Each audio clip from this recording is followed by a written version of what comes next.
Friends, welcome to Ruchitha cooking. இன்றைக்கி special பார்த்துடலாமா? புழுங்கலரிசி சாதம், வெள்ளை பூசணிக்காய் சாம்பார், வெள்ளை பூசணிக்காய், முருங்கைக்காய், கத்திரிக்காய் போட்ட சாம்பார், பீன்ஸ் பொரியல், கருணக்கிழங்கு ஃப்ரை, ரசம். சாம்பாருக்கு இந்த கருணக்கிழங்கு ஃப்ரை செம்மையாக இருக்கும். சாப்பிட்டு முடிச்சிட்ட பிறகு ஜீரணம் ஆகிறதுக்கு ரசம், அப்புறம் கொஞ்சம் ஸ்வீட்டுக்காக மலை வாழைப்பழம். அவ்வளோதான் இன்றைக்கி மெனு. வாங்க சாப்பிட்டு என்ஜாய் பண்ணலாம்.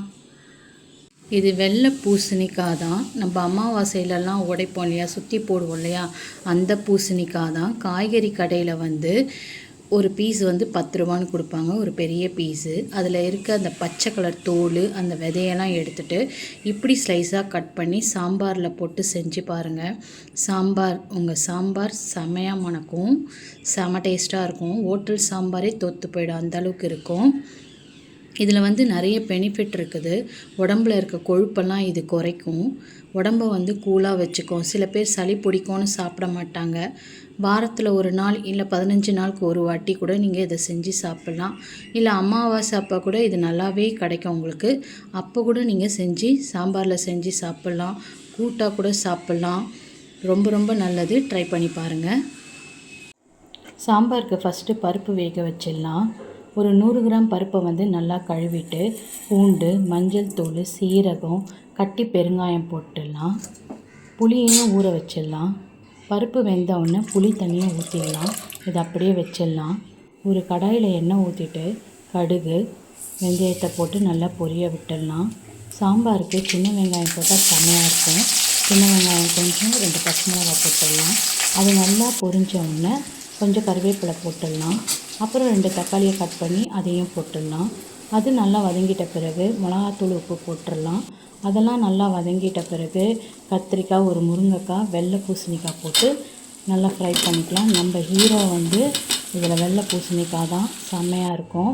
தேவையான அளவு தண்ணி ஊற்றிட்டு ஒரு 10 நிமிஷத்துக்கு மேலே வேக வைக்காதீங்க, 10 நிமிஷம் போதும். இந்த கேப்பில் டீ போட்டு குடிக்க போகிறோம். குடித்தாச்சு. அப்புறம் காயெல்லாம் வெந்துருச்சு, எல்லாம் கலந்துட்டு சாம்பார் ஒரு 10 நிமிஷம் கலந்து கொதிக்க விடுங்க. ஒரு கடாயில் எண்ணெய் வச்சுட்டு கடுகு, உளுத்தம்பருப்பு, காஞ்ச மிளகாய் போட்டு சீரகம் போட்டு பொரிய விட்டுடலாம். பூண்டையும் தட்டி போட்டுக்கலாம். சின்ன வெங்காயத்தையும் பொடியாக நறுக்கி போட்டாச்சு. பீன்ஸை பொடியாக கட் பண்ணி அதையுமே சேர்த்தாச்சு. நல்லா ஃப்ரை பண்ணிக்கணும். இப்போ உப்பு, மிளகாத்தூள் போட்டு அதையுமே நல்லா கலந்துட்டு தேவையான ஒரு 1/2 கிளாஸ் தண்ணி ஊற்றிட்டு ஒரு 10 நிமிஷத்துக்கு நம்ம வேக விட்டுக்கலாம். அதுக்கப்புறம் வெந்துட்ட பிறகு கொஞ்சோண்டு பருப்பு, பருப்பு நம்ம வேக வச்சோம் இல்லையா, அதை போட்டு கலந்துட்டா பீன்ஸ் பொரியல் ரெடி. அடுத்து நம்ம கருணக்கிழங்கு ஃப்ரை பார்த்துடலாம். இந்த கருணக்கிழங்கு நல்லா மெலிசாக கட் பண்ணி நல்லா கழுவிக்கலாம்.